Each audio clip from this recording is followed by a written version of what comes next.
The stories presented in this video are real, but we have changed the characters' names and altered images to protect their identities. The creator of this video is not an investigative officer. These narratives have been sourced from various internet platforms. Our intent is not to accuse or target anyone in particular. Thank you for understanding. On November 10, 1995, 13-year-old Bradley Hansen left home without informing his mother that classes had been canceled. Rather, he sneaked into a friend's house and never came back. Workers discovered some troubling evidence inside one of the neighborhood garbage cans when trash collectors came by later to empty the bins. Unfortunately, at least not yet, this scant evidence was insufficient to result in a conviction. However, Bradley's family was taken aback when investigators eventually identified their main suspect, because the crime affected them much more personally than any of them had anticipated. Bradley Hansen was a typical adolescent boy in the mid-1990s. There were lots of females his age at his Phoenix, Arizona school, and he was only 13 years old when he began to show interest in finding a companion. At Centennial Middle School in Phoenix, where he was a student, Bradley had formed a core group of friends he trusted. Bradley was practically inseparable from Jeremy Bach, a young man who was one of his best friends. In addition to being the first two children to get together after school ended, the two would frequently hang together before classes started. November 1995 was the month. Sometime earlier that month, Brad and Jeremy were discussing Veterans Day, a well-known occasion in the U.S. The two had been eagerly organizing their spare time activities since they knew they would be off from school for the holiday. The absurd thing is that Brad had no intention of informing his mother that the kids would be off from school for the holiday, and she was unaware of it either. We don't know if he didn't tell his mother about this because he thought she may ruin his plans, or if he just didn't know that she didn't know about the holiday. In any event, Brad and Jeremy were going to have a busy day. It was November 10th when Veterans Day finally arrived, and Brad got up, dressed, and got ready for the day just like any other.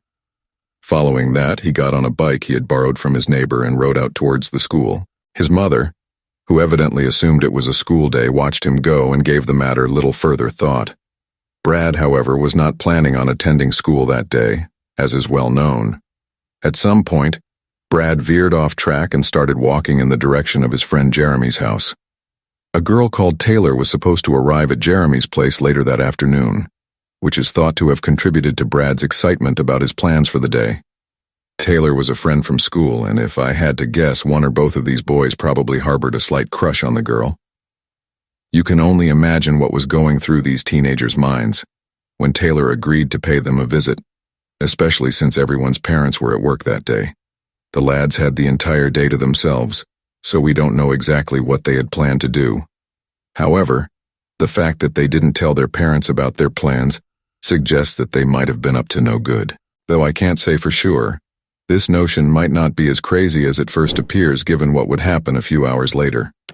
Brad and Jeremy met up with Daniel, Jeremy's stepfather, in the kitchen as soon as they got to Jeremy's house. Since Jeremy's father claimed to have been under the impression that the boys would be leaving shortly after he departed at around 7 a.m., it appears that he was also unaware that the boys were free from school for the day. That morning, it goes without saying that the lads were ecstatic that they had successfully repelled their parents and had the entire day to themselves. This allowed them to do almost anything they wanted without any supervision, which was a frightening prospect for two teenage guys. However, their intentions were almost thwarted when Rhonda, Brad's mother, realized it was Veterans Day at around 8 a.m. She kept paging Brad. Keep in mind, this is 1995, but he never answered her. Throughout the day, she wrote him more pages, but Brad just wouldn't respond. It was not until 2 p.m. that Rhonda left her job that afternoon, but she was still unable to find Brad when she returned home. It was quite unusual of him to ignore his mother's calls and pages. Brad was a typical careless adolescent male, but he always made sure to keep in touch with his mother, so when he abruptly disappeared from the map, it made Rhonda's head spin. In an attempt to find out if anyone had seen Brad that day, Rhonda contacted a number of her friends and neighbors, but nobody knew where he might have gone. She even contacted a number of Brad's classmates and friends, but nobody voiced any concerns. Things became interesting when Rhonda finally made the decision to call Jeremy. When Jeremy told Rhonda what the guys had been doing that morning, the issue was that he said Brad had departed early that morning, but he didn't know where he might have gone. He just got on his bike and rode out pedaling into the distance as far as Jeremy knew. If Jeremy sees Brad, Rhonda urged him to inform him that she will be phoning the police to report him missing if he is not home by 5 p.m. After Jeremy nodded, the two ended the call.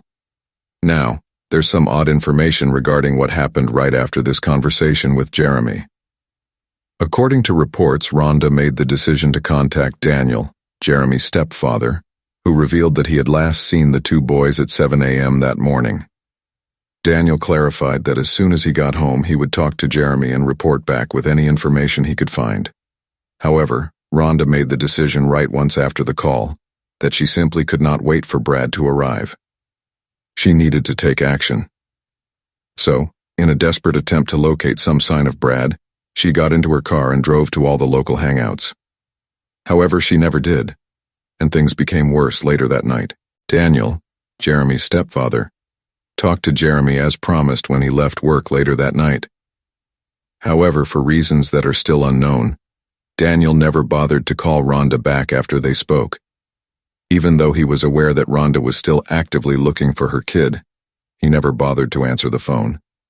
It appears that police initially categorized Brad's disappearance as a runaway case when they arrived to interview Rhonda. They thought Brad had probably run away from home, but they didn't know why. Rhonda, however, didn't think this was accurate. She thought her son had suffered a horrible fate, and that he had no right to flee in this manner. However, it appears that investigators were mainly unfazed by her allegations and proceeded in their own manner. Rhonda's worries and anxieties escalated to epic proportions when Brad still didn't come home that evening. For fear of impeding their own investigation, police appear to have asked Rhonda not to go around looking into her son's disappearance on her own. However, Rhonda disregarded their advice and searched far and wide for her boy. She spoke to everyone she knew who had ever met Brad throughout the course of the weekend in the hopes that someone would have some information, but nobody did. Except for a few of Brad's peers, that is. There were rumors going throughout the school that Brad had suffered a dreadful fate when he vanished. According to the rumors, on the day that Brad vanished, a gunshot was heard in the middle of the day. According to these rumors, Jeremy and Brad had discovered a gun inside the house that day, and Jeremy had unintentionally fired one round, which missed Brad by a small margin and stuck itself in the wall. However, when it was implied that Brad now had the weapon and might have intended to use it to commit himself, these rumors became much more alarming. This could seem like a sharp and unexpected turn in the plot, and it is. Instead, clearly, Brad had never been classified as depressed, and there had been no reason to suppose that he would have been capable of such a thing until now. This only increased the suspicion of these rumors among Rhonda and the police. The problem is that a rumor always starts somewhere, so it's probable that this story had more truth to it than anybody else wanted to acknowledge. 3 days after Brad's disappearance, on or around November 13th, Jeremy's stepfather Daniel would give Rhonda a call. Rhonda talked candidly about the rumors she had heard about Brad's intentions during their discussion.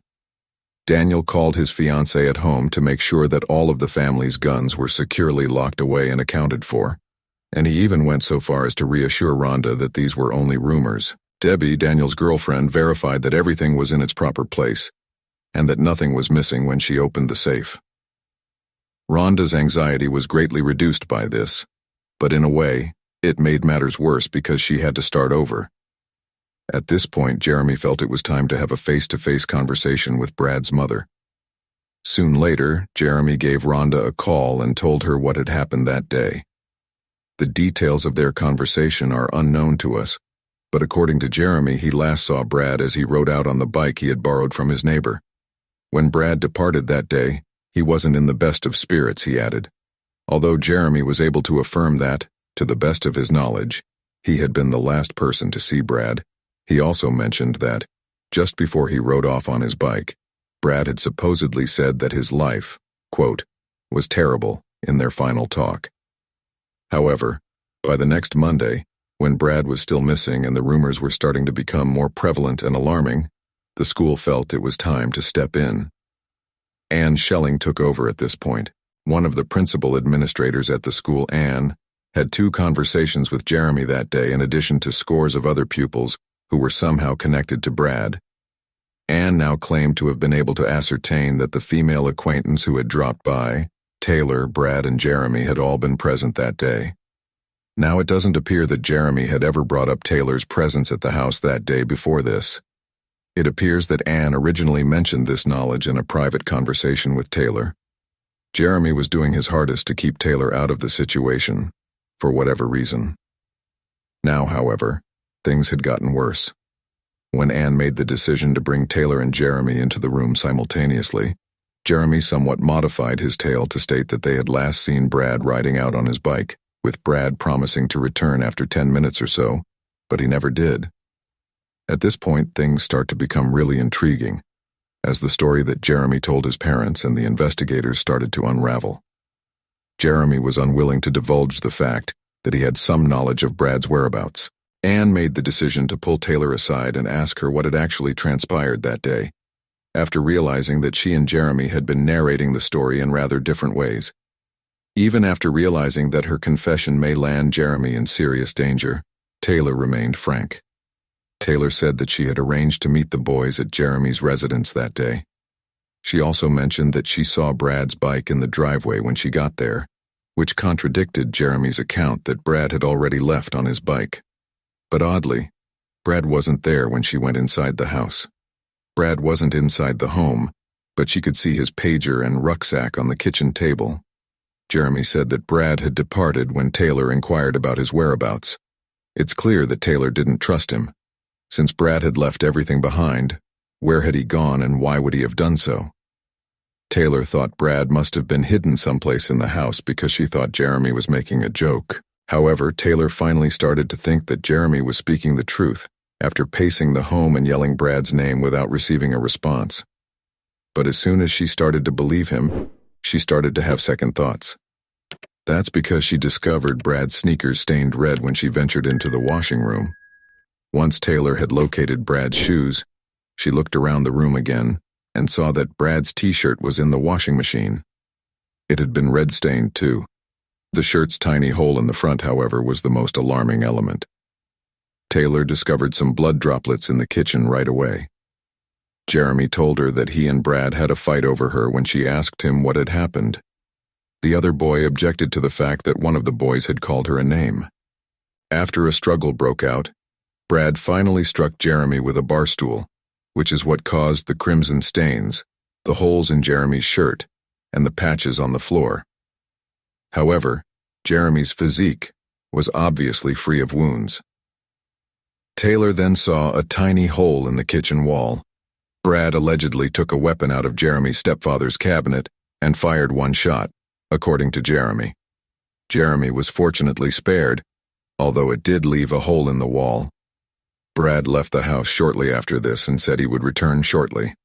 Following Taylor's disclosure of all of this and her decision to invite Jeremy back into the room, she questioned him on different facets of Taylor's story, and he eventually confessed to almost all of them. However, he denied everything when she questioned him about the rifle being shot that day and the hole in the kitchen wall. According to Jeremy, that was just a rumor. Jeremy's stepfather, Daniel, defended his son's claims when Anne contacted him, stating that there was no hole in the kitchen wall and no weapons were used that day. Jeremy would change his tale again when police spoke to him at his school a few weeks later, saying that Brad had stabbed him with a butter knife before fleeing the house and never returning. Jeremy also mentioned that he thought Brad had either fled to California in search of his father or fled to Arizona with a man named Poppy. He wasn't totally certain. However, on December 15th of the next month, Daniel contacted 2 detectives who were investigating Brad's case and requested a conversation. He clarified that on the day that Brad vanished, Jeremy had finally acknowledged that he and Brad had been toying with the weapon. According to him, Jeremy came clean and acknowledged that there had been only one shot fired that day. After Daniel handed the slug over to investigators for additional study, Jeremy even dug it out of the kitchen wall and kept it all these time. However, if everything is accurate, how could Daniel have missed the wall hole until now? Jeremy was asked to recount the events of the day Brad disappeared when detectives arrived at the family's house. He stated that after an altercation, Brad reached for a firearm and fired one round at it, just missing his shoulder. However, police discovered how low the hole in the wall was when they noted the spot where Jeremy claimed all of this happened, and they concluded that the slug could not have possibly missed Jeremy's shoulder by a small margin. He would have been directly penetrated by it.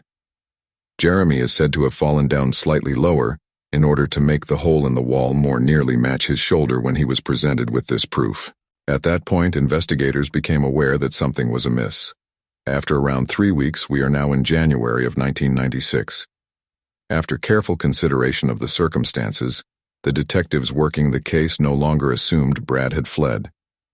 They believed that Jeremy was unwilling to acknowledge the full extent of this story. They sensed something was wrong, but they weren't sure if Jeremy was guilty or if he was just hiding something from his best friend. They chose to confiscate the family's garbage can and bring it in for forensic analysis based only on instinct.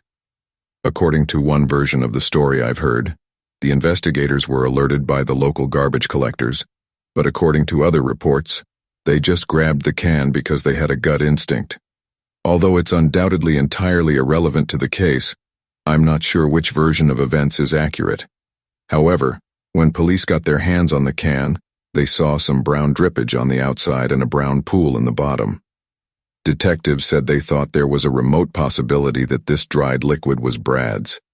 Sadly, samples were collected and compared to Brad's mother, establishing a definite connection between the two. This meant that whoever had the evidence was Rhonda's family relative. Jeremy and his mother made the decision to relocate to Las Vegas at about the same time. Although the two never gave an explanation for their decision, particularly during an ongoing investigation, police were able to establish the appropriate connections with Arizona police and kept in touch with Jeremy.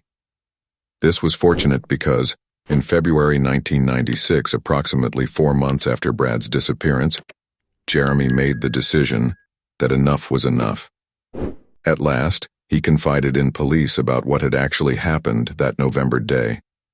As soon as Jeremy got to the police station, he admitted that on the day Brad was last seen, he and Brad had indeed been playing with guns. He claims that when he pointed a weapon at Brad, they had been experimenting with several weapons. When he did, he flinched after bumping his hand against something and the gun fired without his finger ever touching the trigger.